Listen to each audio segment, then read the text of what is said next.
It was perfect timing. We came together. First, I joked and said, "Hey, I'm in staffing too. I don't know anything about events." And they laughed. They said, "You'll be perfect to lead this organization." I truly believe that the more women we can lift up into leadership jobs, that faster we can change the statistics. Part of that, I grew up in the Bible Belt. I grew up in far eastern Kentucky and Appalachia. I grew up with a very strong sense of right and wrong. And so to make that decision and to say to my family, this is the life that I'm going to live openly, was a long, long journey for me. But when it comes to rubber hitting the road and you go look at some public forums, you will see very clearly underrepresented, diverse talent speaking out and having lots of candid feedback that while the company may tout their DE&I initiatives on their website, they don't have a chief diversity officer that's driving diversity initiatives in their culture. So, hi, Paula. We're looking forward to meet you in the conference and do some blast. Namaskar. Hello. Welcome to the Passionate Pulse podcast. I'm Pranali. And today I have a phenomenal guest, Paula. Worked in the tech recruiting industry for a couple of decades for now. But today, she's at a different mission. Since the pandemic has opened up many good things for many of the entrepreneurs, innovators, she also decided to take up her passion and mission together. And she started something at a very big scale. It's known as Women Impact Take. It's not just for the women, but it is for all the minority communities like LGBTQ plus and more, which are working in the tech, all the professional communities. For them, she's fostering, she's building a immense amount of ecosystem. She's bridging the lot of gaps that are existing, starting from salaries to finding the right opportunities in order to even boost the confidence for these women and LGBTQ plus community through her events and many more sessions that she's opening up. So I'm very fortunate to meet Paula today. And we are looking forward to unfold Women Impact Take, what is the mission, and what they're exactly doing to cater all of us in this particular economy. So, hi, Paula. Welcome to this Passionate Pulse podcast. Hi, thank you so much for having me today. Wonderful to meet you. So, Paula, how your journey began? I mean, what were you doing for a couple of decades? And, what just exactly happened to you in the pandemic that, you outbusted?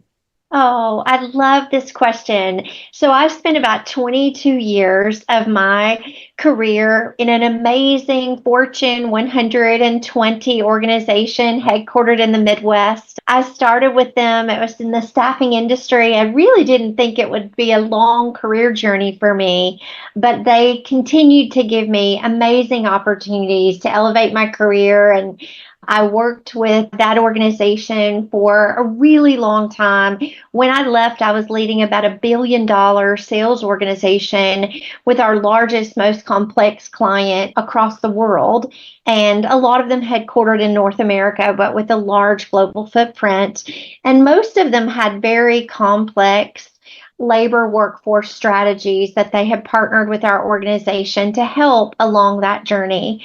One of the other things I did for almost 18 years with that organization is I was an executive sponsor and champion for their supplier diversity organization. I always called it like my second hat. And the woman that got me really passionate about that came to me when I was an individual contributor in the organization selling to large national organizations. And she said, "Paula, you're so great with clients to bring them innovation and to think out of the box. I'd love for you to come partner with some of our minority and diverse owned businesses and help them understand how you could help them in their journey." And so I got the bug, so to speak, getting to know a lot of other women-owned businesses, minority-owned businesses, LGBT-owned businesses, veteran-owned, disabled veteran-owned. Lots of diverse entrepreneurs were exposed to me. And I even joke and say they asked me to come into a mentor-mentee relationship with these suppliers. And I kept thinking, what in the world could I bring to the table?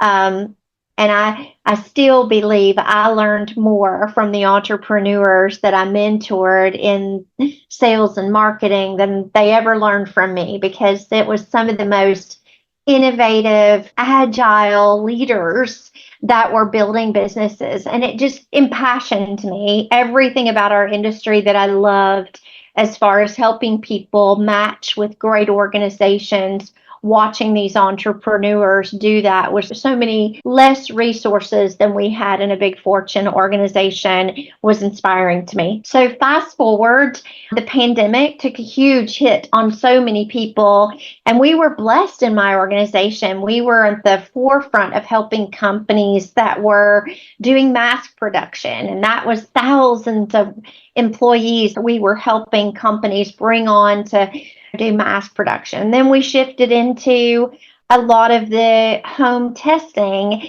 that was for COVID testing when those tests became available for people to take at home. So we helped thousands of workers do these pop-up manufacturing sites for COVID tests. And then last but not least, we worked with a really large organization that was dispensing the vaccines and Wow. helping get that out. So while a lot of workers were kind of scaling back and working from home and really not putting forth the same rigor that some other workers were, we were ramped up. I was working an extensive number of hours. But what was very different for me is I was working from home, and my life had been on the road. Almost every Monday or Tuesday, I traveled either domestically or internationally, and I traveled almost every single week.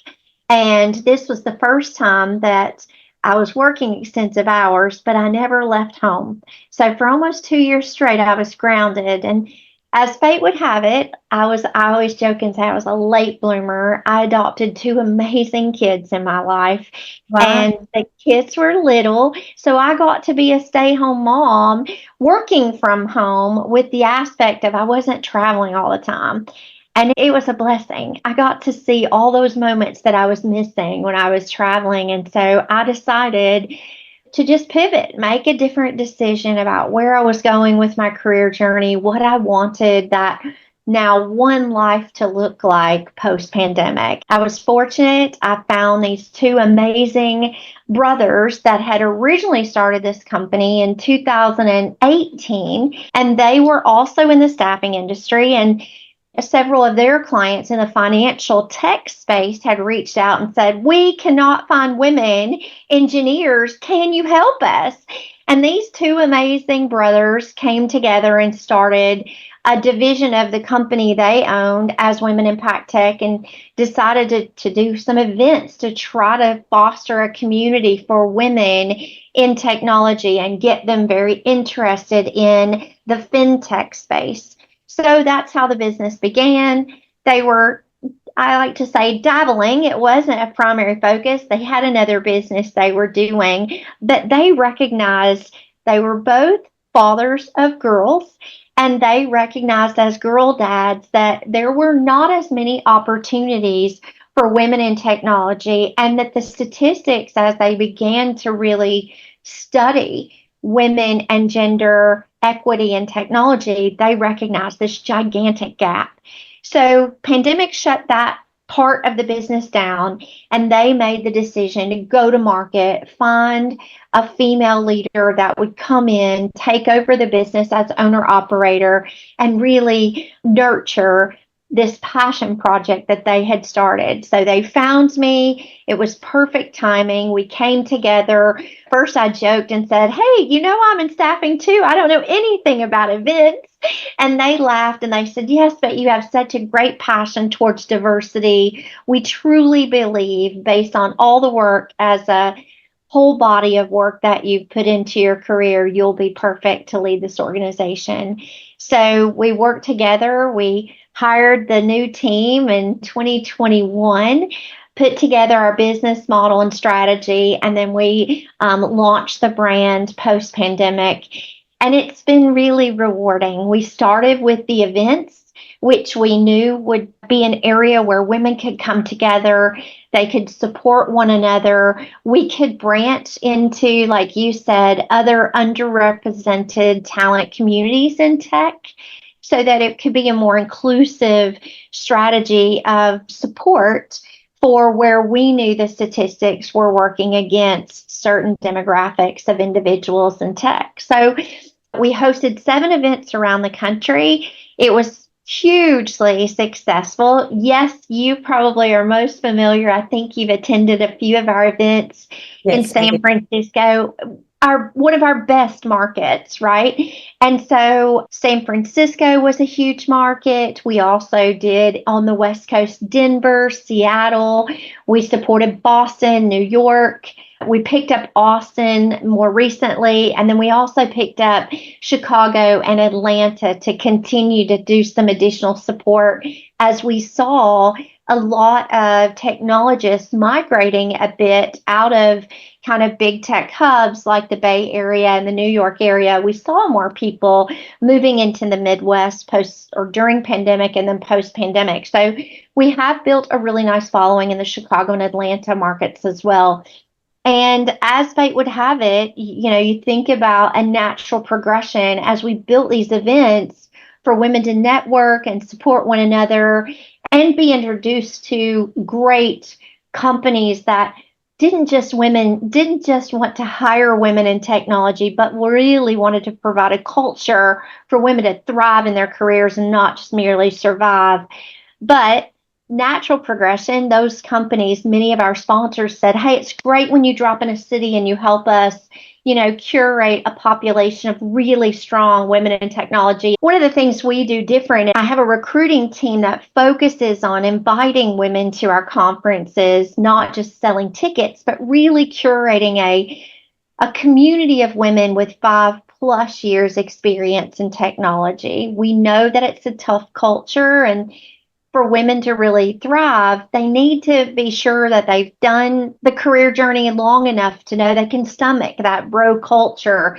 They understand that statistically there are fewer women in the industry or in the tech space. And if they make it 5 years, we believe that that's a good catalyst for advancing their career journey into leadership. I truly believe that the more women we can lift up into leadership jobs, manager jobs, directors, and above, that faster we can change the statistics, because we will create environments where women support women and advance them in their career journey. We did a lot of perm placement and contract labor, and as we began to expand our categories, we couldn't travel to quite as many cities and be as present. So now we're doing 3 large regional shows. San Francisco around the corner, July 11th. We just completed Chicago in the April timeframe, and then we'll close the year in November in New York City. Wow. But I couldn't leave these other communities that we had serviced and built such great talent communities. We are still doing those events. We're just doing them virtually. So it's still a great opportunity for women to come together in a virtual environment, support each other, and we're still bringing great companies that are looking to hire in those markets. We're bringing them to an expo hall for women to meet those companies in a virtual platform and do interviews and look at current open opportunities for them in those organizations, as well as still allow them to meet one another to help build their career journey and build their network. So anyway, as you can tell, it's been a passion of love for me. I have really enjoyed filling a gap for women in technology, a very specific group of women that are, tenured in tech. I think there are a lot of great organizations that support entry level women in tech, but it's nice to have a niche where we're really focused on a more mature worker that's been in tech for some period of time and helping them with their journey and their career. Wow. I think that's a wonderful niche you have. But I'll just come back to this point when you said, like, the women who have ramped up a bit and they have to go further. That's when they need the more of a mentorship. That's when they need to, lean on to the network to grow faster, because that is essentially is lacking in the underrepresented communities. If you look at how the naturally, I mean, I don't really want to be a gender specific here, but it has been the societal norms that we can see that the males going into the career, having the strong network it becomes one of their ace card to move further, find Yes. their next opportunities. Whereas the women's, they either have dropped out because of some family reasons or some personal reasons, or taking up the responsibilities at some other fields, and they either drop it out from the career, or the second ball that happens is they're there in the career, but while battling a lot of other fields, they essentially lacking those opportunities because everyone is very tied up and stretched very thin on the lines. Yes. We unfortunately, as women, burden about 80% of the care in the economy, whether it's child care, whether it's adult care, and we're taking care of our elderly parents. That burden still societally falls on women more predominantly than it does on our male counterparts. And male counterparts typically make time to build their network stronger. They Right. have more time. Women, we're working the wheel at the office as many hours as possible. And for the hours that we aren't, giving 110%, we're spending those hours in a care role oftentimes. And it does give our male colleagues an upper hand because they often will have a female support partner at home that is burdening some of those responsibilities, allowing them more time to invest in their network development of their career journey and more time to even hobnob outside of work in the networking with colleagues to help them along that career journey where women don't typically have the luxury of that time to be able to devote. So with the Women Impact Tech, the first time I got to know it was last year. One of the Women Impact Tech representative had approached me talking about this conference that's going to happen in San Francisco, and that's how we meet last year. And I saw some phenomenal activities. There was such a hand-holding journey, first of all, since you registered till the time you get onto the board. There is also pre-event meeting that we had, a virtual meeting type of a thing where if individual is walking in, generally the women's have a perception, oh, I don't know anyone out there, how do I just go for the event and how do I feel it comfortable. So I remember that I had attended the prior event, like the pre-event, where you would actually brief how the conference is going to unfold for you and what should be your agenda, because parallelly there will be many things running, and how you can craft yourself agenda on your priority based, and where you should be heading. And there were a lot of Q&A, and also little bit that we got to know, oh, there are several women's like me are going to come alone. So there will be a shoulder to tap on, there will be a coffee to grab on. And the wonderful thing that I like about that pre-pitching type of an event is where individual would ask a question whether how this will relate to them. And they were like so many questions that had poured that I had not thought about it. Starting from how the mentorship should be looked upon, because half of the women who are into the career have been neglecting the part of the mentorship. They think that the career will just blossom, whereas that's not true. You need your guide, you need your champions, you need a lot of network to vent out, and how you should be tapping onto your mentors. Even like grabbing a coffee with somebody ahead of you can be your mentor, and how open one should be and a vigilant should be to finding the right mentorships at the right spot. So I think there were like too many things, and this was one of the key point that I figured it out. There are many events that happen, but this was something a very different experience as an individual and a professional I had. Well, my recruiters are wonderful. And my director of recruiting, Justine, she's the one that led those Zoom calls to bring the women together, the technologists that are going to attend, and just give them a comfort to understand what to expect when they got there, to answer questions for them. And we certainly do these events for our talent community, for the women that are out in the trenches doing these jobs. We know that building a network doesn't come easy. It's often very intimidating as well. So we want them to feel comfortable that they're going to walk into a group of women. I don't know if you remember this, but that very first year, we didn't have, like, we had name tags, but we didn't have the ribbons. And then a year into it, I was like, we have to do ribbons. And they're very simple, just a ribbon that like identifies you as a dog lover, a wine lover, maybe you like cats, but just something to help women start conversations comfortably if they see somebody who might be a UX UI, develop designer, whatever, something that it gives them the comfort to start a conversation. I love the ribbon process. I love our Zoom meetings ahead of time because then you start to hear other people ask questions that are going to be attending, and you realize, well, they have the same questions I do. And these questions aren't so crazy to bring up in a forum, so that I really understand how much of my time should I spend where. And we try really hard to take the feedback when we do the surveys afterwards and ask, tell us how to do it better for you. And some of the things that we got really loud and clear last year, probably because the Bay Area was so impacted with some of the layoffs, but some of the feedback we got was, I want to meet not just amazing women in tech, but I want to meet front end software engineers that are like me doing this same job. I want to meet a very specific industry group. So anybody that's in the media and entertainment space, I want to meet those individuals. So this year at the event, we're hosting breakout sessions and networking sessions in 2 rooms.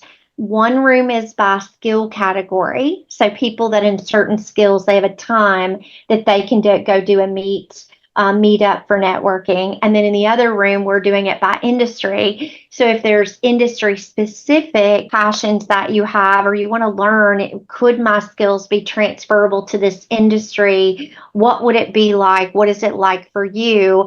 We felt like there was, because you've been, this, but there are amazing, not just companies that are there looking to hire women, but there are amazing women that are there representing their company and that love what they do. They're not looking for a job, but they are there to advocate for the company they work for. So we felt like that was a beautiful, natural progression to give people very niche networking opportunities versus just walking around. 1,100, 1,200 women in tech can be a little intimidating. So finding ways to bring them together, I think that's really important. And it's funny you bring up the mentor-mentee segment, because we always do a session where we allow people to come in and identify as mentors and then work the room so that they try to meet people that are specifically looking for mentors. But we always get the feedback that it's not enough time, it's not enough investment. And I always get frustrated because it never fails in those events. The mentors make up this much of the room and the mentees are so big.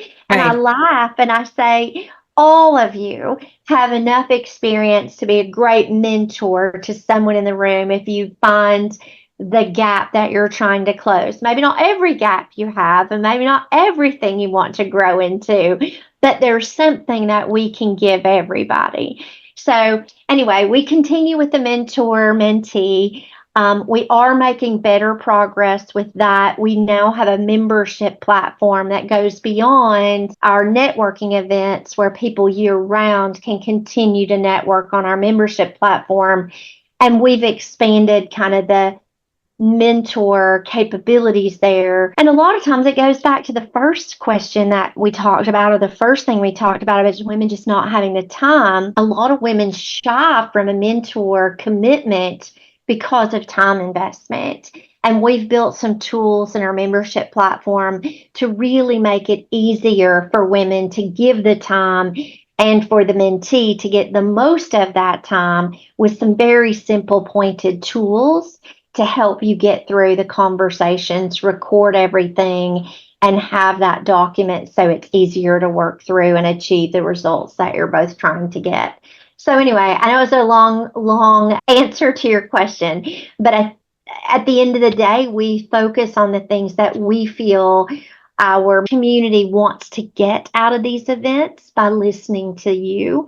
And once we hear that feedback, we take action immediately to make sure that we're giving you the things you need to be impactful in making a difference in your career journey. A lot of steps that I see you have taken up. And of course, I do relate to the feedback session, like the previous year's feedback and what's going to happen this year. I do see the changes have incorporated. So what Paula is saying is not just for, sake of saying something good and that it should look good, but this is actually the work in progress, and that the action feedback is open throughout a year on many front. We'll be definitely touching all those points. But there is one thing that, Paula, I would love to unfold more, so that our women understand how important it is to come to such events and check out a day. And like sometimes if they fall on the working days, which they do, you also have a provision with Women Impact Tech where you can officially send out the letters to the corporates saying that these women are coming to your doorstep for these networking events and they're gonna be awesome. And for that reason, if she has to take an off, it has to be an official kind of a arrangement, and it doesn't go on the PTOs, because that's another worry that the women most of the times carry. And I remember one of my friends, she said, I had not taken off, but I had presented some letter to my manager or supervisor. And this is like an official meetup that I'm doing. And that gave me empowerment to come. And when she got to know about it, she kind of, wanted to spread the word across the organization saying that this is doable.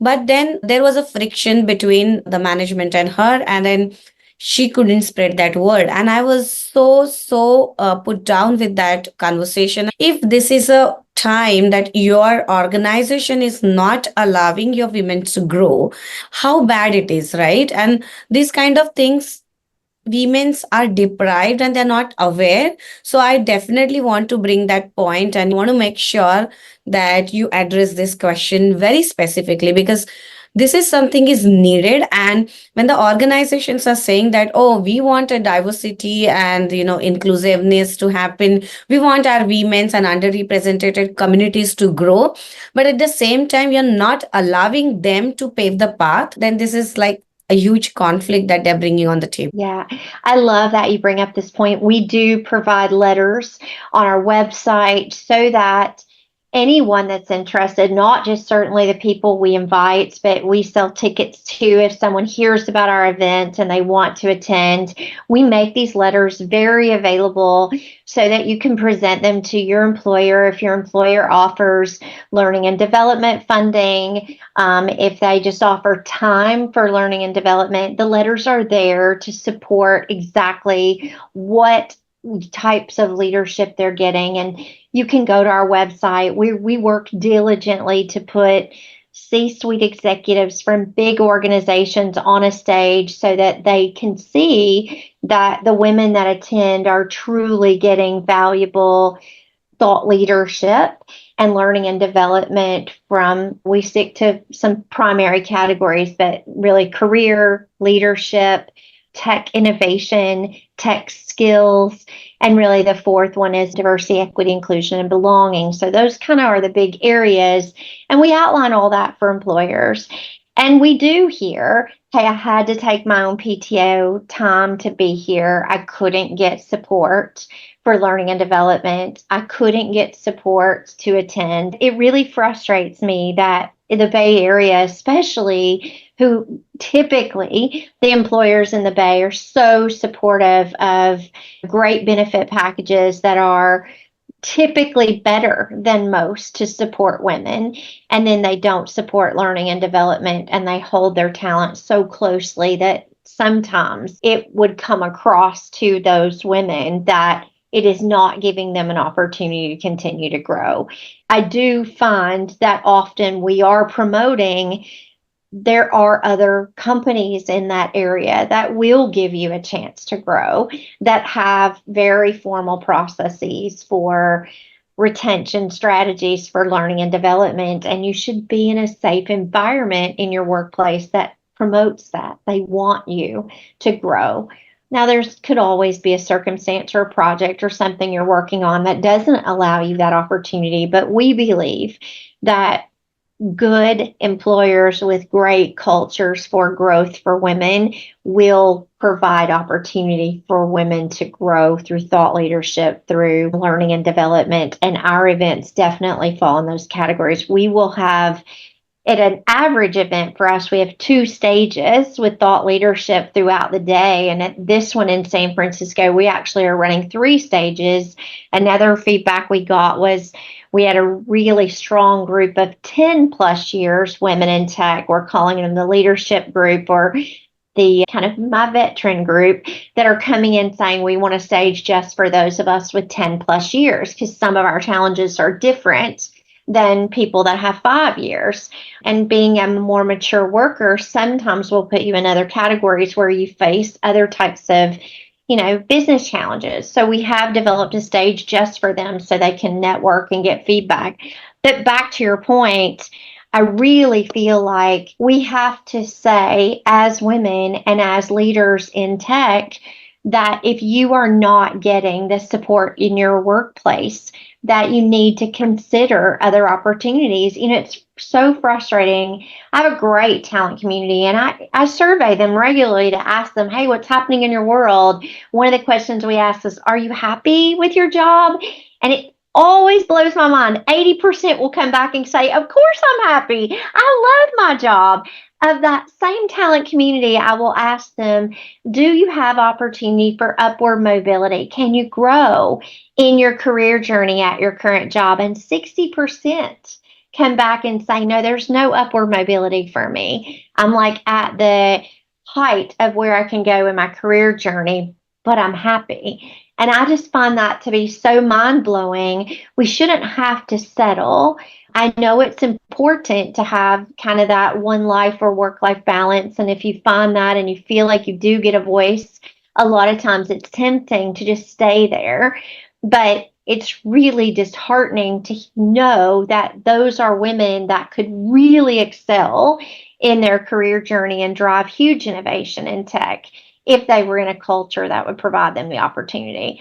So, you've been to one of our shows, you will hear other women say, if you're not in an opportunity where they're giving you wings to fly, perhaps it's time to at least check the market and see if there are opportunities for you with companies that partner with Women Impact Tech and are not just us, but other companies that are really looking to advance talent, diverse talent, and give them an opportunity to thrive. Because there are companies out there that are definitely doing that. Yes, yes, I totally agree on this part. I'm not sure like what exact that answer goes when they say like, oh, I'm absolutely happy with the job that I have. And then tomorrow when you ask the question that, oh, how long you haven't been promoted? And then the situations fall apart or tear apart. I think that's where women's are not recognizing and putting a right statement. And that confusing message, right, that they would send it out to their colleagues or to their organization, that makes it more often a deprival situation for them to grow further, right? So they have to acknowledge that like, okay, I like this job, yes, but at the same time I'm not growing, or there are not right ladders presented to me, or nor I have been taken to the circles where these opportunities can be present. Even if you ask for certain changes, a woman will typically get a 10 more questions bombarded to shut her down, and she would not ask that 11 right question to come back. And this is what the women impact take, I believe, can is a little bit making an enablement to change that. If you're saying this and if you're saying this, probably you're not right. And at this particular point, you need to have your own voice and come forward. And some of the examples that I have personally witnessed, and I think that really boosted my confidence. There was one conversation that happened, and after that, I decided this is the path I will definitely pursue.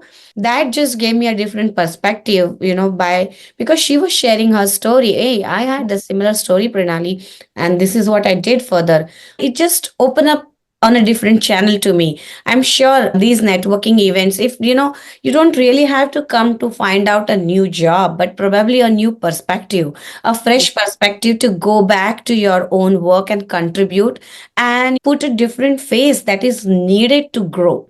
Yeah. So, if you're a woman professional looking forward to grow in your career, or maybe you're a professional who is looking forward to start something on your own, I think these are like some of the setups where you can find out an ally, which is oftentimes are missing.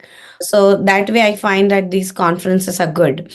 Going forward with that, Paula, I have another question to ask. When there are so many lean-in circles that are operating locally, what was the need that they figured it out that we have to go a national wide and host such conferences or events and bring a lot of talent together? I mean, what was that need that you identified that is not serving the right way to the communities? Yeah, it's a great question. There are a lot of really great nonprofit organizations that are tackling gender equity and bringing together women to have a voice and share these statistics and really try to make an impact and empower women to support women. That's definitely been occurring and it's out there. The thing that was missing, in my humble opinion, was to give the women that when they come together an opportunity that perhaps they wouldn't have gotten to meet Fortune 500 companies or startup companies that have gotten venture capital to really build strong businesses that were looking to have women at the helm to drive that success. And a lot of times, because we don't network, because we don't slow down to get exposure to those types of jobs and opportunities, it's not uncommon that women that are good in technology have jobs. Of course, there's a shortage of tech talent. So the women that are good in tech are all working, and most of them are not out actively job seeking. It's just not in our nature as women to job hop as frequently as you might. So you don't have that. The thing that for me I felt was missing is a lot of times women in tech, we find a job, we get impassioned by the work, and then we kind of put our earmuffs on and we don't listen to the signs that are around us that are not giving, that we've hit the glass ceiling, that there isn't career advancement opportunity, that our male counterparts are making a lot more compensation than we are, that they are truly driving the innovation, the strategy, and we're an afterthought at the table. And for me, those things were where I drew the line at this point in my career and said it's not acceptable anymore. I want women to meet companies that are saying, I have really great jobs, and I'd like to, at least for you, consider what it could be like in a different type of culture that really is focused on intentional DE&I and gender equity. And that for me was the biggest differentiator of what Women Impact Tech was bringing to the table versus a lot of the other women in tech organizations that are doing great work. And I don't want it to stop because we need our networks. If more companies were doing it, we'd be in good shape. But I felt we needed it a step further. We needed really great jobs. We needed to be able to promote women when they don't have time, energy, all the other things to promote themselves. We wanted to create a safe environment where they could find out and that they could emulate other C-suite executives in tech and see, where are those women working? How did their career journey look? What did it look like? How did they get where they are? Is it this organization? What other organizations that may not even be sponsoring an event, but from talking to other C-suite executives that are in cherished CIO and CTO roles, what companies got them prepared for those roles? Where did they get great sponsorship from male colleagues or sponsors from senior executives that really put them up for promotion and opportunity? Those were the things for me that were missing in other organizations similar to ours that were in the market that were less focused on ensuring that you had the right job opportunity to really impact tech in a way that both impactful for business and impactful for your personal journey. Yeah, that's a good point that you mentioned, Paula. When you mentioned about the salary gap, right? There are many states like California, New York, Denver. They explicitly ask you to list down the salary when you know somebody is getting hired. So at least you get to know the range. But the joke out of it is that range is so wide open that you don't know whether you fall at this X coordinate or you fall at that Y coordinate. And that's the whole dilemma is all about. For many other jobs that get presented, that when you say that the women and male are going to get the equal salaries, but then look at the range of the salaries that they are mentioned together. And other part is like there are many states who don't have this compulsion of the salary range. So you are really in a dilemma that are you really someone going as an underrepresented community, and you're just not sure that you're drawing the same salary as your male counterpart does. How do you empower these underrepresented communities through Women Impact Take for that? I love the question. And if you've been to the show, you know I've got a great speaker that she coaches on how to do pay negotiation. We're our worst enemy. I hate to say it, but I have said this in many circles for women, for the LGBT community, for other underrepresented talent. We have a tendency to undervalue ourselves. We know statistically that range is given, and you take most women that are applying for a job and they play it safe. Now, they will pick the middle of that wage every single time. And men don't do that. Men shoot for the very top and they think, what's the worst that happens? They negotiate me down and I'll settle down, but I'm not going to come in and not ask for the top. I would say the best thing we could do, all of us, is research more. We work hard at Women Impact Tech to do published salaries for the jobs that we know are in the market so that you can do an analysis. You can see what certain companies are paying and who's paying higher for those jobs. And then you can go out yourself. We give some websites to support your own analysis of the skills that you bring to the table to know what your current value should be in the market. And I have a great coach that can help you with that. If it's just a matter of time and you need to get to it fast, she'll do wage analysis with you to see exactly what you should be asking for in your specific geo, because it does change by geo. Whether that's fair or unfair, that's another debate. But nonetheless, market will kind of drive what is the supply and demand. And then a lot of times in the Bay Area, because the cost of living is so high, that is what drives our salaries for tech to the highest in the country. So I guess my point is, I feel like we have to go in better educated through research and analysis, a coach, whatever it takes, so that when we negotiate, we are well educated on the value of the skill set in the market and what that skill set should pay, whether it's a racial difference in the candidate, gender difference, whatever our differences are, the skill and the fair price for that skill should not be arranged. That should be pretty easy to get to for the organization that you're applying.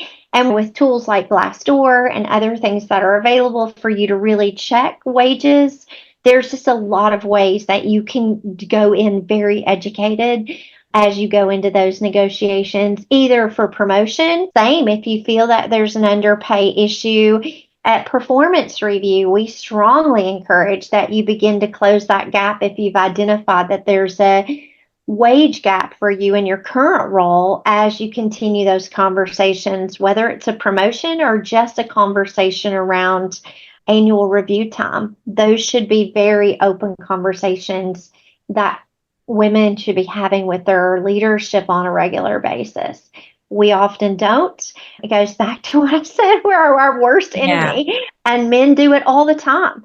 Men go in unsolicited and say, I think I need or deserve an increase in compensation, and here's why. Because they spend the time to do the research and they come in and present the facts.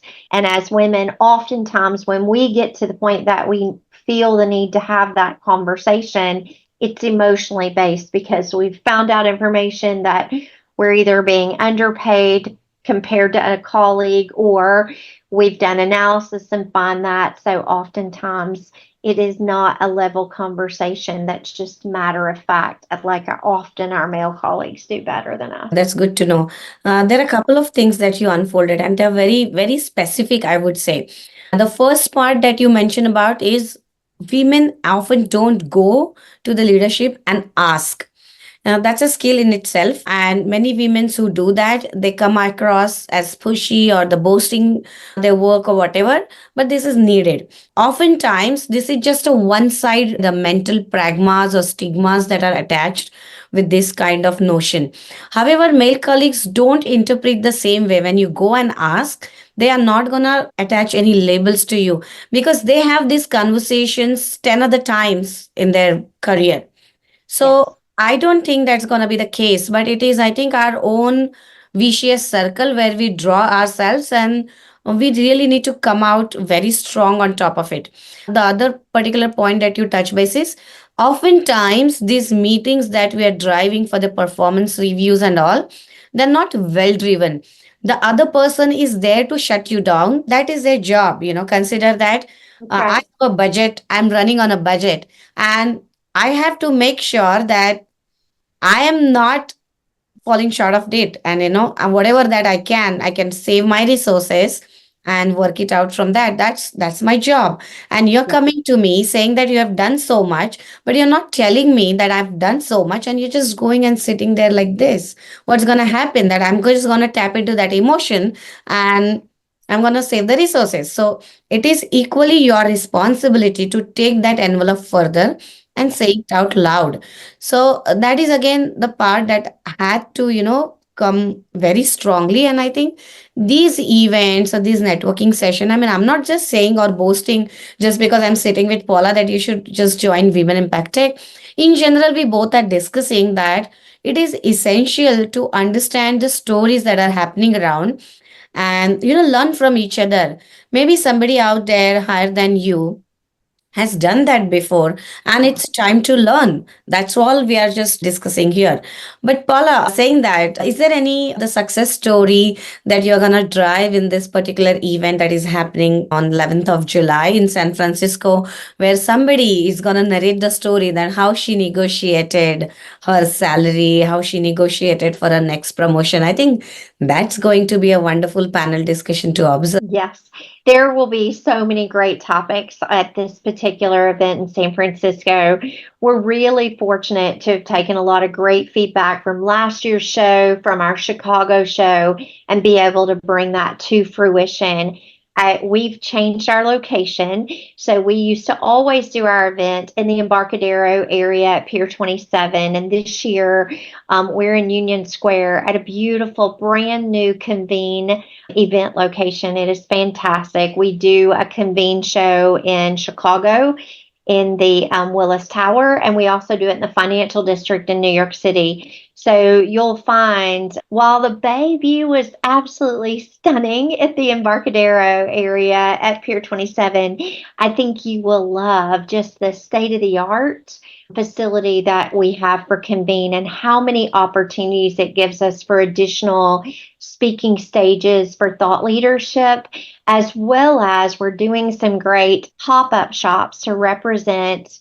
We have a lady that's coming to us. She's another women-owned business that was a Project Runway alumni, and she designs her own clothing. And so she presents her clothing and will be selling it to help women take very simple garments and work on their career appearance so that it's not a priority and it's not their number one focus, but how they can just take some very staple pieces and make a very positive brand impression in the workplace. So we're trying to encompass all things from personal branding workshops on how to do that, from how to dress for success, to speak with these hear speaking engagements from these amazing executives in the C-suite, all the way to panel discussions with other engineers like you've done for us before in webinars and thought leadership, where you can learn from other amazing women engineers all the way to hearing about you're human if you have still these imposter syndromes, thoughts that creep in while you're on your journey of your career, and how some women have overcome those, how some women don't necessarily overcome them, but how they work through them in the, day-to-day aspect of doing their job in often a very heavily male-oriented organization. So I think there's something for everybody. I think you will find it's not that we're trying to be everything, but we're trying to meet people where they are. So if it is you have mastered imposter syndrome and that's not the thing that holds you back, but you're looking for perhaps a mentor in a very key technical area that you're trying to advance your career, you'll find that. If you're trying to network with people in a specific industry, you'll find that.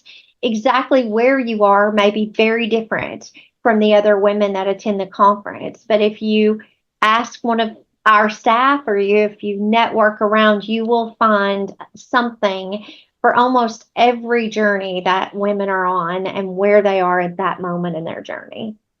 Wow. Yeah, I mean, I do see that it's going to happen. And I encourage all of you to come to such events, not just the Women Impact Tech. As I said, there might be happening many. You want to explore and you want to see what is the right fit for you. And there is something always to learn. You go to any place, there is something always to learn. But then giving that opportunity to learn, and sometimes we need what we say is a social proofs to learn and, grow further and, say it out loud. And you need that confidence. So if you are a woman who is looking forward to thrive in your career, and you want to take your profession at a very different level and hit a different graph for yourself, then I think you need to take a step further and you need to see what are the avenues where you can, foster your ecosystem, find out your champions, find out your mentors. And Women Impact Tech is one of them. And the upcoming conference is, very soon at 11th of July. You can always go to Women Impact Tech website to find out events in your town and find out what is relevant for you and look at their agenda. It's a very huge pack agenda. I feel like it's an umbrella agenda that Paula and her team is bringing onto the table. And as she said, like there is everything at every stage, women can benefit from something or the other that they're catering. And as an attendee of previous conference, I really vouch it. I have got something through which my journey changed. I got actually a women supportive group. We don't meet often, but we champion each other through a simple text or a simple LinkedIn group that we had formed in the previous year. And we see each other's, what they are doing different. And whenever some questions are arising, we have a small group to, just pop a question. I mean, you really need not have to find out something extraordinary to find some simple answers or stupid questions to ask where you feel like, oh, how can I ask such question? No, people like you are welcome to ask such question, and no question is stupid. And there is a huge network that you can build through such events that are happening in the town. That's one thing. So another thing, Paula, I would like to ask, what are some ongoing activities that you have? This pop-up conference that happens that are like once in a year, but in order to bring the momentum, what are some other things that you are expanding? As you say, like there is a paid membership that Women Impact Tech has, and there are different categories through which you can network, and there are workshops that you are planning. So I don't think many of us are aware about it. Maybe you want to elaborate. Yeah, thank you so much for that question. I'm so grateful.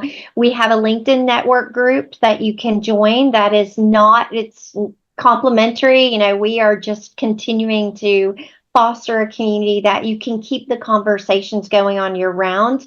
We have a newsletter that we publish. You can subscribe to that. That's published on a quarterly basis. We are always sharing free educational opportunities that we find for boot camps, for anything that we feel Women Impact Tech can do to give you access to leadership and development and learning. Anything that we hear about, we put in our newsletter so you know different things that you can go get. We also publish for coaches that we know are making an impact to other members, to other people in our community that attend with us, and we tell those success stories. We share upcoming events. Another thing we do is a lot of private events. Those are a little bit more challenging because we are specifically recruiting for some of our clients for private events. But if you're part of our network, you've attended our events, you're in our database.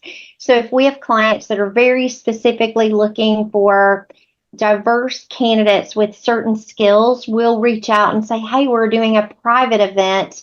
Come and join us for, a happy hour, hear from this company, talk about their culture and some of their engineers and what it's like to work in their organization. It feels like you're going to a girlfriend's house to, just meet a bunch of great friends. So I love those private events, but once you're tied into our network, you could get invites to those private events that we host. Membership is a paid membership. It is a little more extensive, meaning you get access to every recording we've ever done, and you can go out and, do a query on any type of topic that you might be struggling with at work, and you can hear from C-suite executives in a variety of industries across the country to speak, and all those recordings are available to you in our membership platform. That's where we house all of our pay equity information on companies that are available, so you can go out and look, and we've put all that into one place. Plus we keep our jobs posted there so that if you want to know what's happening, we do a lot of mentor-mentee work in our membership platform.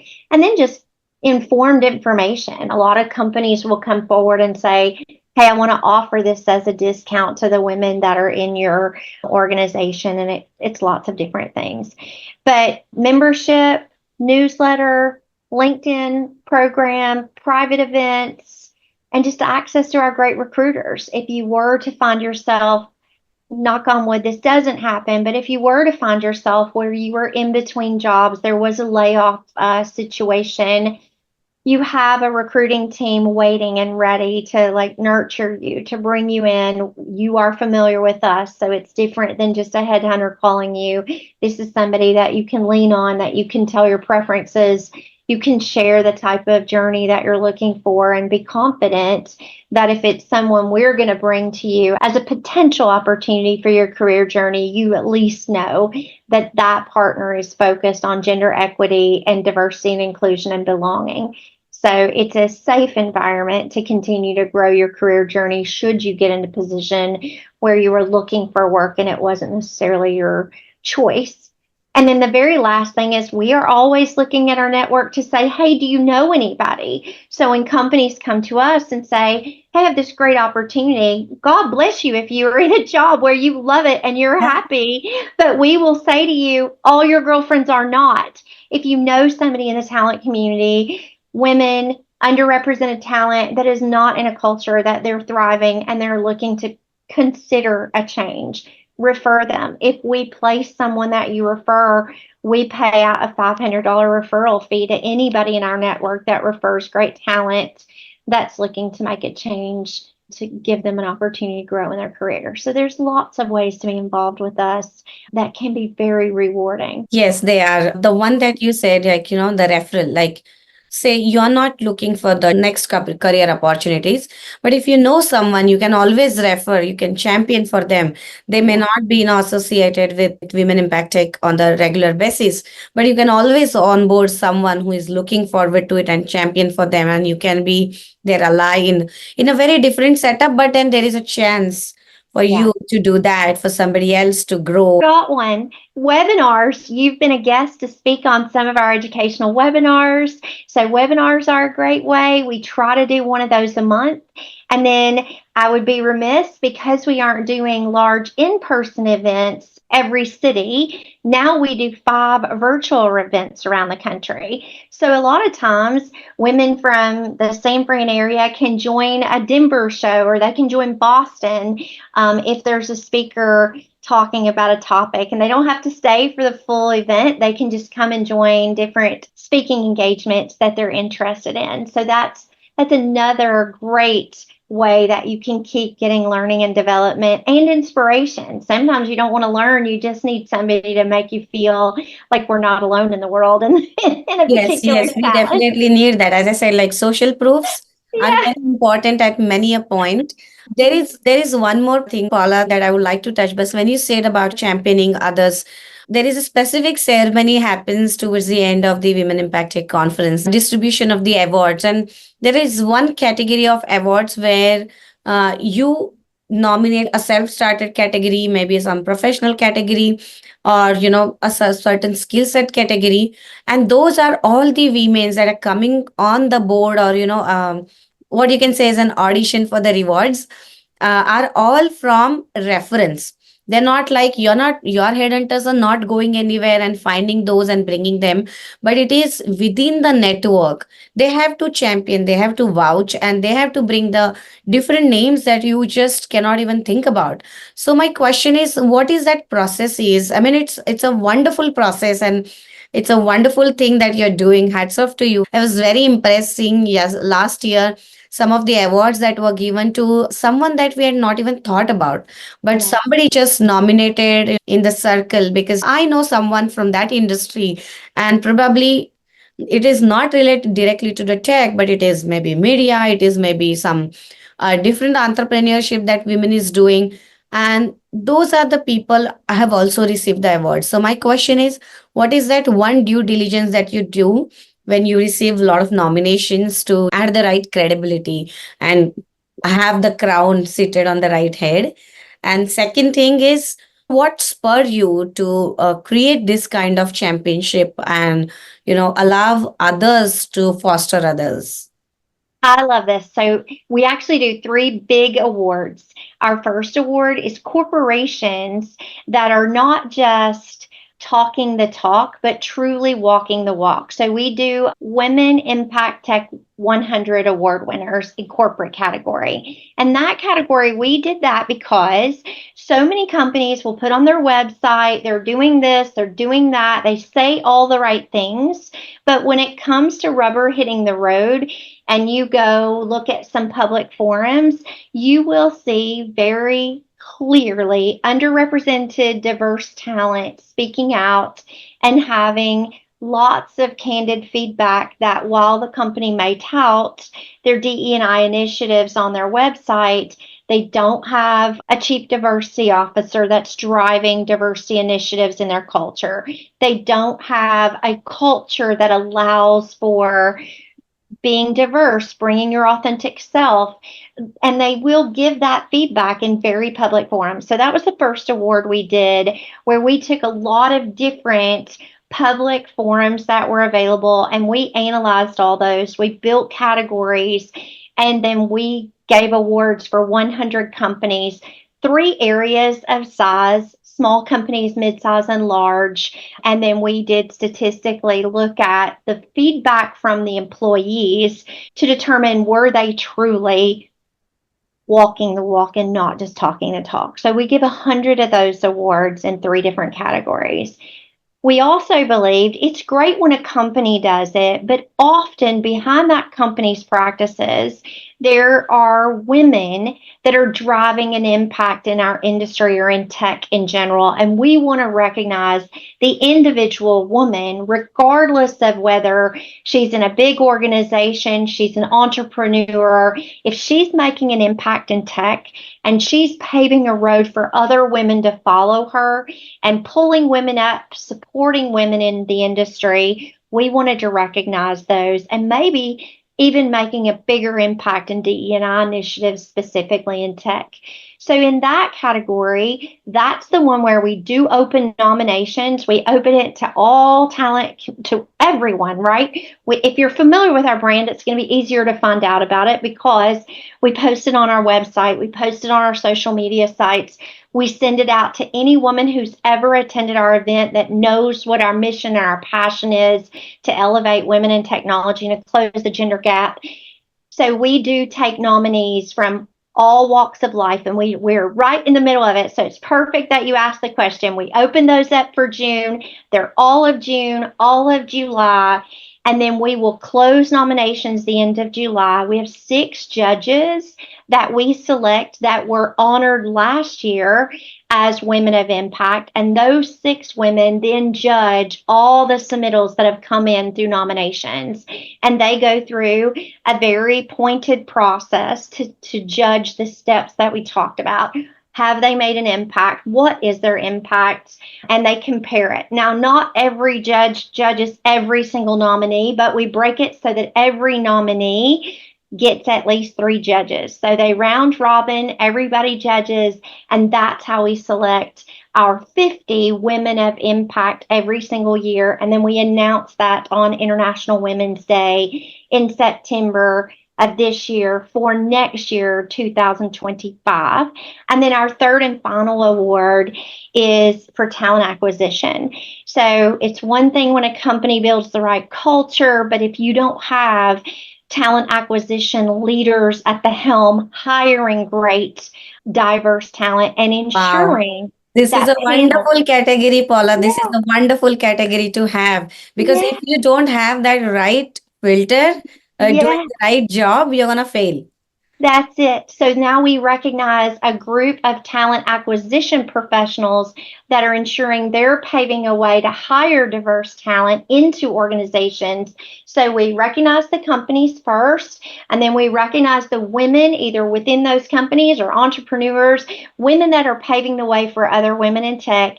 And then the third category is talent acquisition professionals that are supporting the hiring practices of diverse talent. So that's our 3 big awards. We're really excited about those. And we take every opportunity. We used to do, it's funny, we used to do announcements like once every so often we do the big announcement right in September on International Women's Day. And when we do a little bio of maybe 5 women a week or something. And now I was like, no, I want every single Wednesday to recognize, a woman of impact Wednesday, give the whole story, tell her story to the masses. So we do that on Wednesdays, and then on Tuesdays, we do our talent acquisition professionals and we give a full bio because we feel like they deserve that honor, that opportunity to have the limelight and really get their story told about the impacts that they're making.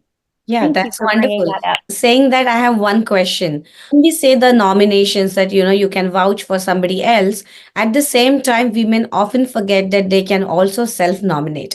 And Yes, this is very important. I mean, I would like to mention these all these women who are like doing immense amount of work at their yeah, workplaces, outside workplaces, and even there are lot many who are paving a different path altogether. So they yeah, are the ones have to understand that there is also always a possibility of self nomination, yeah, and women many a times just back off from that, and that you should not do. You should not shy away. You should come forward and do that because that's right. if there are places where you can find your champions, but women especially who are working all by themselves, like the startup founders, the entrepreneurs, they don't have a big league to do all that. Many a times the solopreneurs are really stretched thin on all the lines, and Yeah, they are the ones have to recognize that when some nominations are coming up, you yeah, can always put forward your forms. You can always apply yeah, to this. This is one step further that you have to look forward to communities. I don't know what goes wrong, but we oftentimes just focus on our work. But there are a yeah, lot of other angles that need to happen in order to not just excel at work, but to bring an impact of work. So yes, every individual is doing so much, right? And yeah, then they're driving impact one or the other. But when the representation happens, it opens for, there are thousands of faces that yeah, can draw an inspiration from you. So the yeah, girl working in a STEM, back in the days, if you look at, few decades back, there were very few who would actually even get admitted to engineering schools, or even after going there would actually, drop it out in between or not continue the career in that field. Now the situations have changed because somebody out there represented that this is what I can do, and many other girls inspired from the stories and now putting a step forward. So I think it is our responsibility to show that my work has done the impact, and I can do that, so you can too. And that's what the Paula and her team with the Women Impact Tech, the reason that they are bringing out so many awards every Wednesday, publishing these stories, is all because of that. And also the Passionate Pulse bringing out such a wonderful and a phenomenal personalities to, do the same. Don't shy away from it. That's my message. And if the nominations are open, go ahead and look at the Women Impact Tech site. Subscribe to their newsletters. I think they're gonna, do a wonderful job for you for educating in very different areas that you cannot even think about. We learn from all the angles nowadays, and there are like small bite angles that are available. I think we should get onto those board. So, one more question that is an advice question for the Paula I would have. But before that, I would go ahead and continue the rapid fire questions. And Paula, we are not judging you through the rapid fire questions, but these are like to add a little bit of fun and a fire and, bring your impact. So, my first question to you is for my Passionate Pulse community, what is that one book that you suggest that every passionate heart who wants to drive an impact should read? Well, it's changed for me as I've gotten older. So I've got two. I can't just give you one. So Ariana Huffington just did Thrive, or, it's one of my more recent ones. And it's about bringing that wellness to the table. So it's still about passion and focusing on career journey and what is success, but with a focus on meditation and focus on well-being. And the other one is Mindset by Carol Dweck. And it's also about how we see ourselves and how our inner person can help us drive towards success, and being comfortable with our inner person to do success in a more genuine way. That's probably my tip. That mindset, I have read it too, but the other one that you talk about, I would go ahead. Thrive, Thrive, and it's Ariana Huffington, and she focuses on how she started to do meditation as a major part of ensuring her success drive was focused on well-being, and not just, all of us, and if you're women, Right. we don't slow down. We're like all Yeah. day. And so she just really encourages that if you really want to thrive, you need to take time to be, that meditation time to ensure that you're focused on your wellness as part of that career success journey. Wow, this is phenomenal book that you mentioned. And I think that is, how we change every age group. If somebody is doing a wonderful thing, they will have different choices to put on the table. And Yeah. as you grow further, the things change. You have seen a lot of things, and you have also gone through a lot of pressures and situations, and how the outlook had changed. I think that's the exact reason I asked for the book recommendation from each and individual guest, because everybody is in a different boat and they are gonna vouch something different. And this books is one of the very easy mediums, I feel, that that can educate you, that can inspire you, and it is a very personal journey when you read a book. I mean, Yeah. even the audiobook that they are available, you don't have to really have a physical book nowadays. Yeah. But then tune into that journey. It's a personal journey that one can onboard. Yeah, for sure. Yeah, wonderful. So, do you do the meditation now that you have talked about that? Oh, Thrive is a book that you should read, and for well-being, do the meditation. Are you taking out 10 minutes every day for yourself? I aspire. It's an aspiration. I just remind you, I still have that 6-year-old and 7-year-old. I keep thinking when they turn into the preteens and middle school and they shut the door and don't want mom time as much, that's when it'll be time for me to get some meditation. Okay, but as long as you can hit the minute, that's fair enough. I mean, everybody has to start from zero. You cannot start from 100. That's not possible. Okay. Okay, so we see that the Paula is gonna get the next challenge. Maybe the next time we ask this question in one of the conference, she's gonna have a different answer probably. She's doing so much. She's gonna take 5 minutes for herself. Okay, the next question, Paula. If you ever meet a Tim Cook for a dinner party and you're gonna sit on his table, what is the topic that you're gonna look forward to talk about?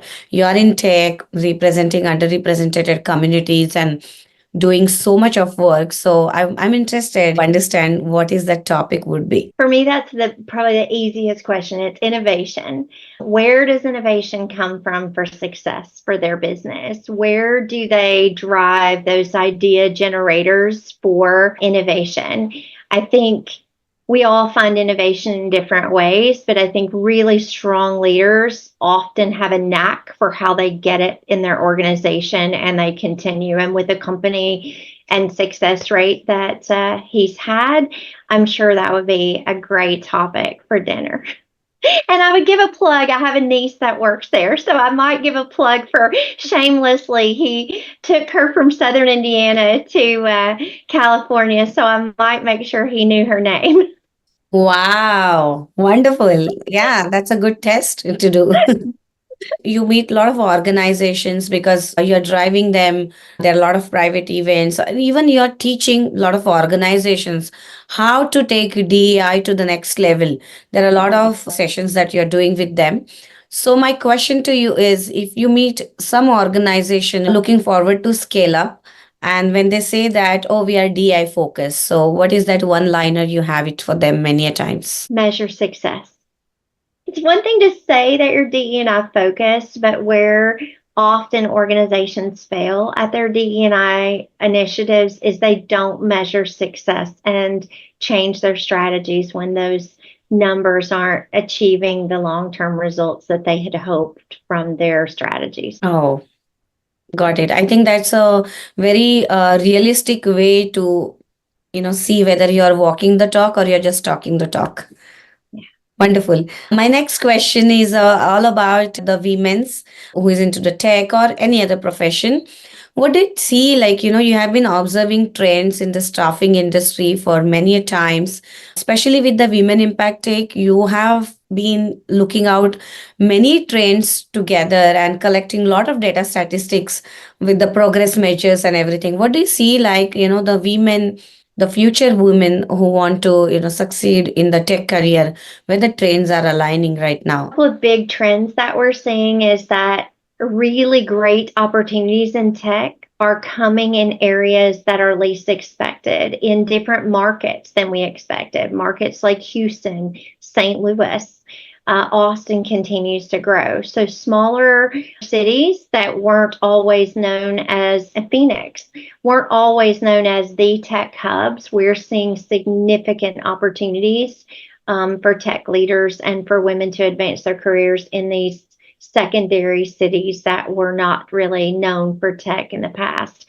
The second one, in addition to location and being very open to smaller communities and mid-sized cities, is AI. I think we're going to see so many opportunities in generative AI jobs over the next probably 10 years. I think if you have really strong transferable skills, you'll see innovations and opportunities in almost every industry in every aspect of different industries in the AI space over the next 10 years. Wow. The first point that you mentioned that, every secondary city has got a lot of, it's going to present wonderful opportunities, especially women who would like to, take up next leadership ladder.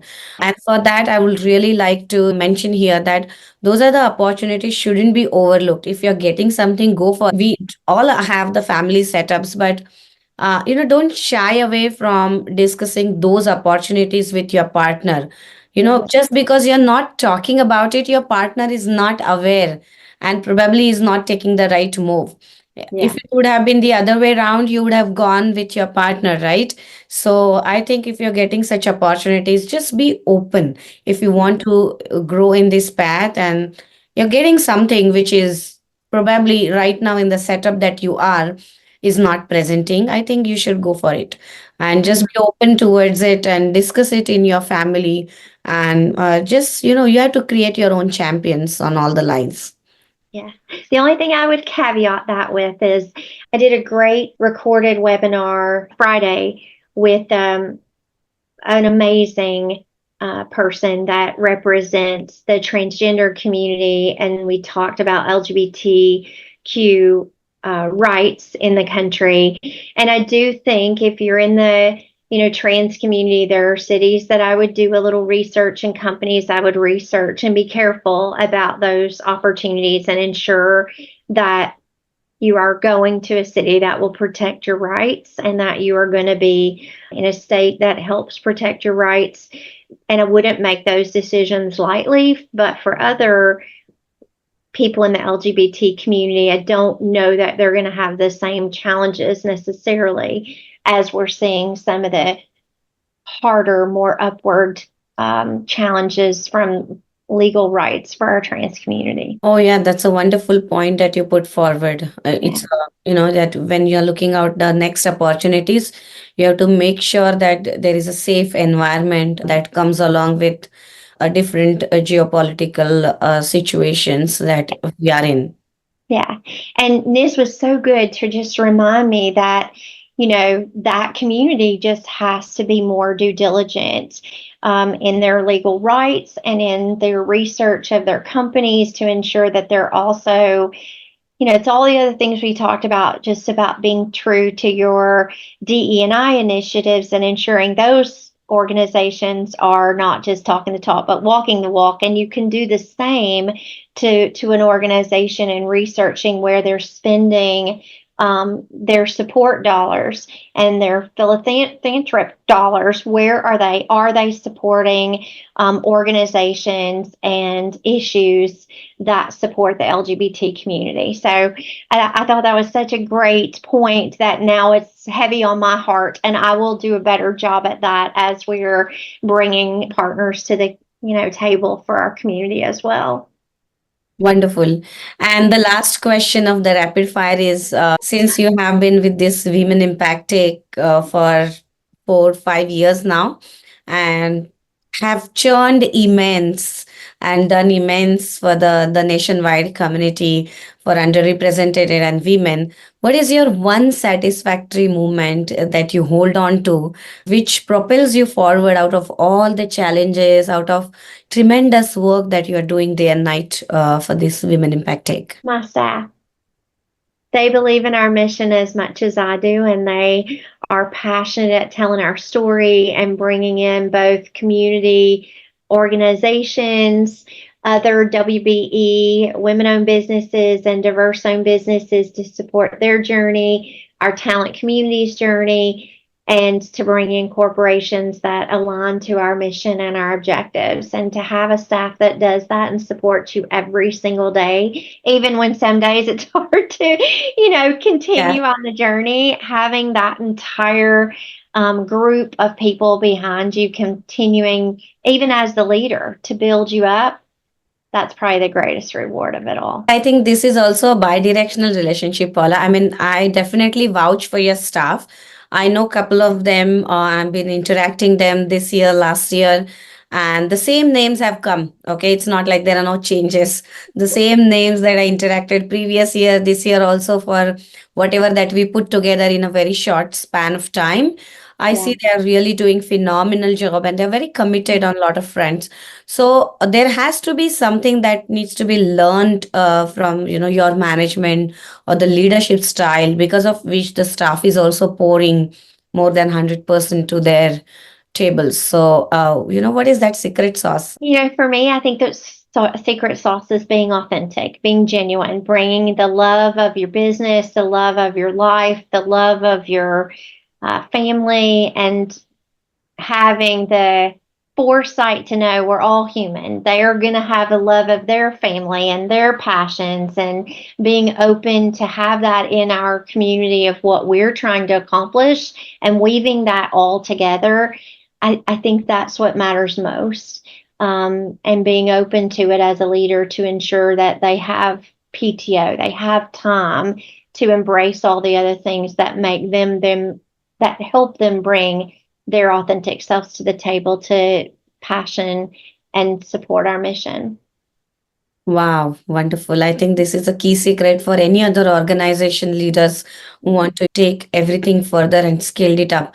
Unless your own people are not satisfied, they're not, gonna move further, or they're not just gonna, have that energy to Yeah. work more or to bring the innovation. So if you can bring in the right culture starting day one, I think that helps a lot. And your first employee is always your what I say is a success formula.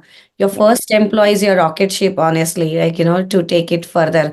If that goes well, then you're going to see the snowball effect that's going to happen throughout the company. So if you're starting out and you want to make sure you want to scale up faster, like just in the matter of 4 years, Paula has gone nationwide. She has, brought up too many factors to the core idea and have expanded very well, and it couldn't have happened single handedly. Definitely there is a different binding, the engineering that has to happen to foster this. So I'm going to take this advice very close to my heart, Paula, when I'm growing up my platform, Thank you. Passionate Pulse. And I think I will take this to, one of my key advices, and I'll make sure I act every day and out to that Oh, one. And my last advice question for you, which nobody has answered so far on this Passionate Pulse platform.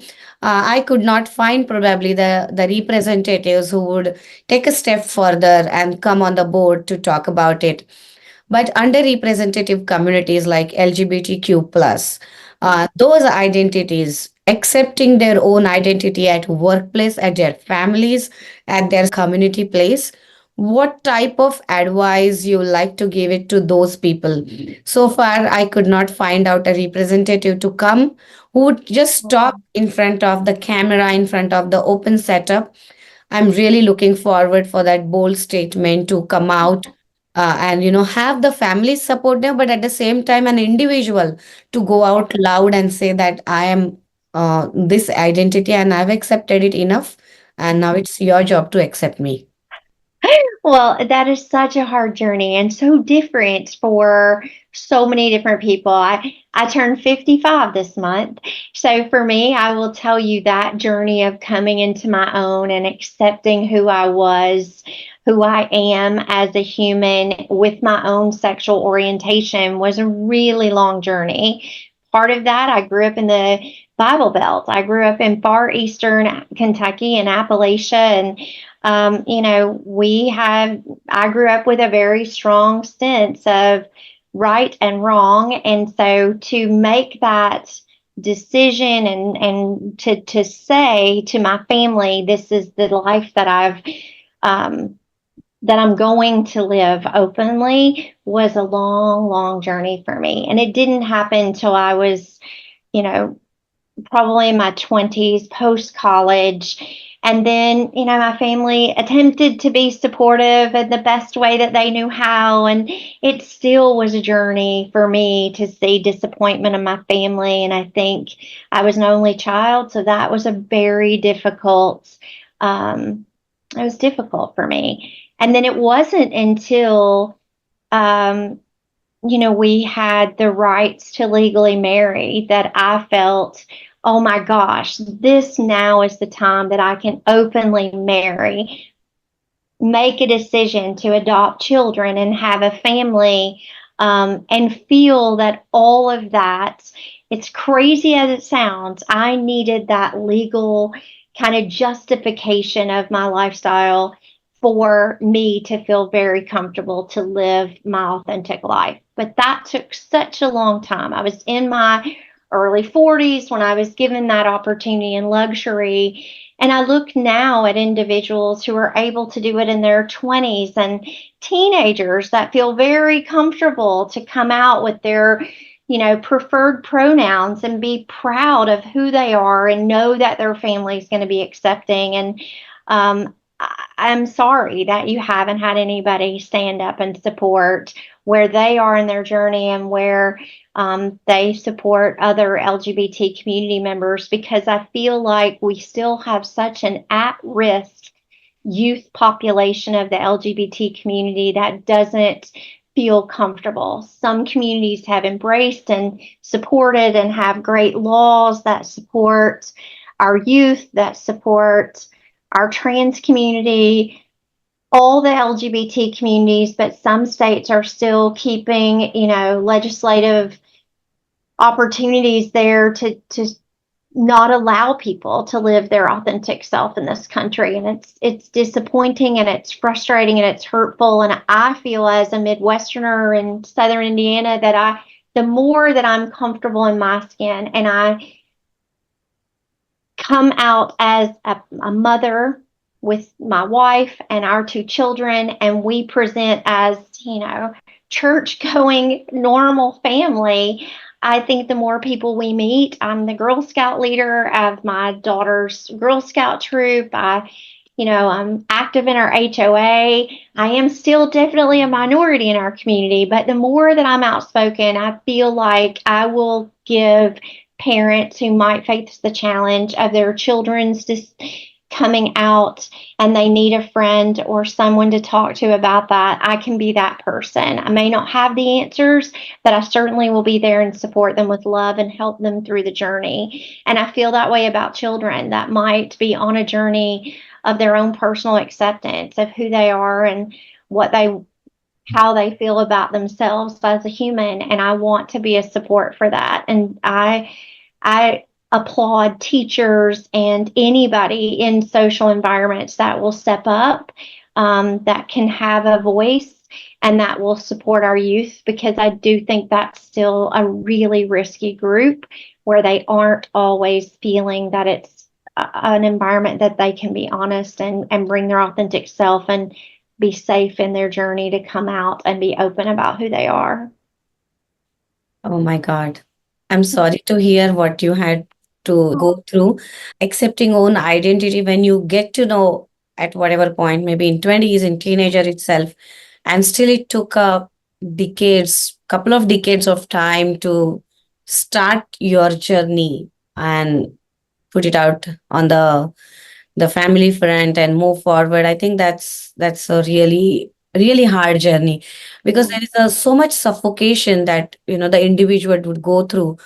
I've personally witnessed a couple of journeys, and I know what it takes when these things happen. That uh, it's a lot of struggle, honestly, and especially when we are coming with a very stringent setup of right and a wrong, and this is what it is type. It takes a huge courage. Hats off to you that you could gather it at whatever point you are in. But at the same time, I always have this question, because now you are at a point on a very far journey and you have experienced the worst possible situations to encounter or to face through.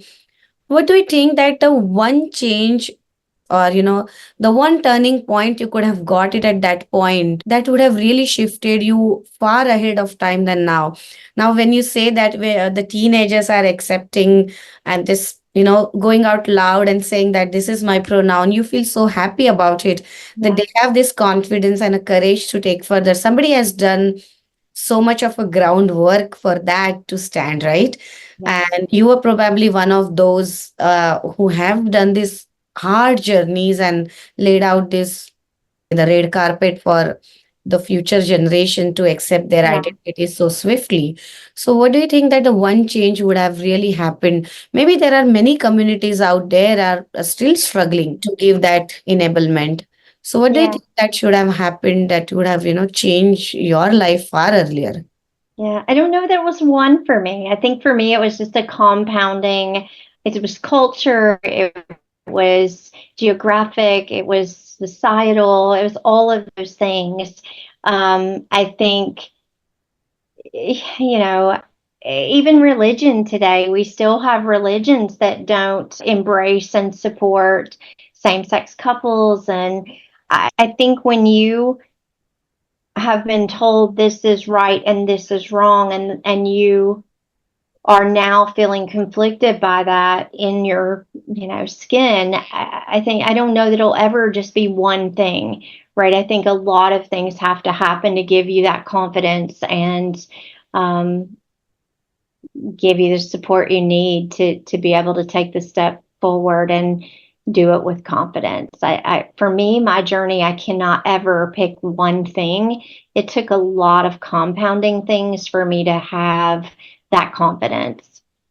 Well, thank you. Thank you for You're mentioning that welcome. so openly, and the practical grounds, like, there is no magic formula for Mhm. any of the success, and there is no magic formula to, relate these situations and create the environment that is truly safe. And Yeah. in fact, creating a safe environment is most complex process that I see and I discover with many of my guest journeys. Well, thank you, Paula, for You're coming out on the welcome. stage and briefing out so much that you have gone through. There are so many personal challenges have boosted your confidence to, make women impact tech a truly inclusive community, and even to teach others from these experiences. Because as we say, like, we have to give a user training when there is a new product out in the market, and there is a lot of user trainings because the norms have changed, the societies are changing. uh, the DEI, so-called theoretical concept, has to be on the practical grounds. And as we say that, when the rubber meets the road, there is a hard truck journey that involves, and somebody has to drive that baggage that one is carrying as a society, as together, that environment that has to break apart. Those ceilings have to break apart to, see the new changes in the world. And Women Impact Tech, Paula and her team are truly driving that impact, coming from a lot of personal experiences and the inspirations. They are here to make sure that every minority community is not left out. They get their own voice, representation, and the representation can do a wonders. And especially uh, career oriented generation, we all are, like, right now the retirement ages are also changing. It's not 60 and 65. On an average, people are working 80, 85 years old. So things are changing every decades with the technology evolving and at very different notes. We need such events, championing ourselves, networking, finding out what's happening, and even to, relieve the stress as a minority communities and relate, empathize. I think you're doing wonderful work, Paula, and I request all of you to join for that 11th of July conference, which is happening in San Francisco. And we'd like to know what are the other conferences happening from Pola. But do join and see whether you find your voice, you find your allies, you find your champions, and a network to lean on. Perfect. Thank you so much. I appreciate you having me today. I appreciate you taking out your time from this huge busy schedule and talking something that is, not have been talked on this particular platform. And I'm sure my community, Passionate Hearts community, is gonna drive a different impact, and especially the South Asian community. The message that you give to accept the identity and, creating that environment, understanding the suffocation that it goes through. I think that has been a million or $1 billion advice and a story to unfold. Aw, thank you. Thank you so much, Paula. I take a lot of proud that I know you now on a very close basis, and looking forward to meet you in the conference and do some blast. Thanks And again.